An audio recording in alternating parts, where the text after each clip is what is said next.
All right, thank you. So I've got about apparently 5 or 6 minutes to say the most useful things I can think of. I'm going to do my best.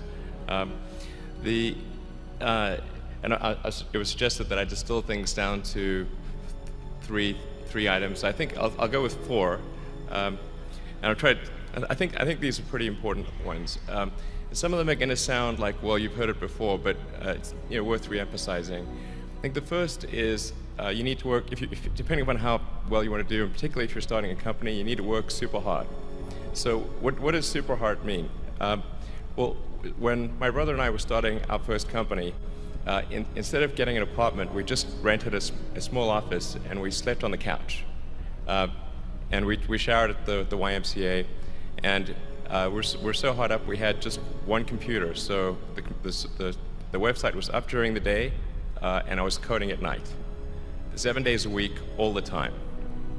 And I sort of briefly had a girlfriend in that period, and in order to be with me, she had to sleep in the office. So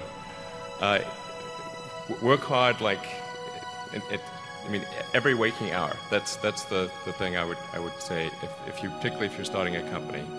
And I mean, if you do simple math, say like, okay, if somebody else is working 50 hours and you're working 100, you'll get twice as much done in the course of a year as the other company.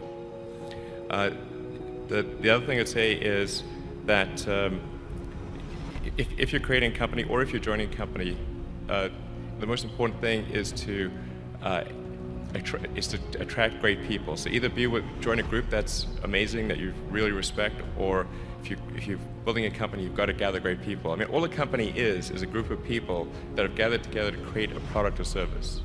And so depending upon how talented and hardworking that group is, and the degree to which they are focused cohesively in a good direction, that will determine the success of the company. So do everything you can to gather great people if you're creating a company. Then I'd say focus on signal over noise. A lot of companies get confused. They spend money on things that don't actually make the product better. So, for example, at Tesla, we've never spent any money on advertising. We put all of the money into R&D and manufacturing and design to try to make the car as good as possible. I think that's the way to go. So for any given company, just can keep thinking about, are these efforts that people are expending, are they resulting in a better product or service? And if they're not, stop those efforts.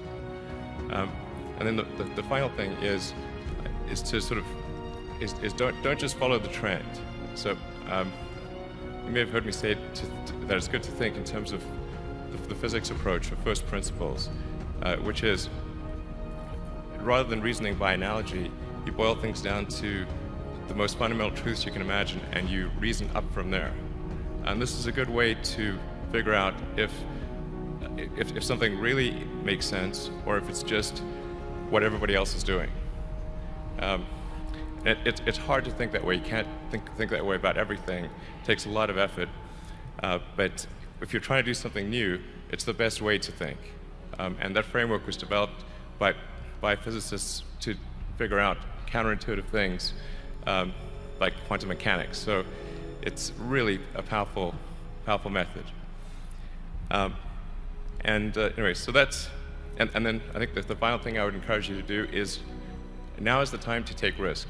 As you get older, your obligations increase. So and once you have a family, you start taking risk not just for yourself, but for your family as well. It gets much harder to do things that might not work out. So now is the time to do that before you have those obligations. So I would encourage you to take risks now. Do something bold. You won't regret it. Thank you.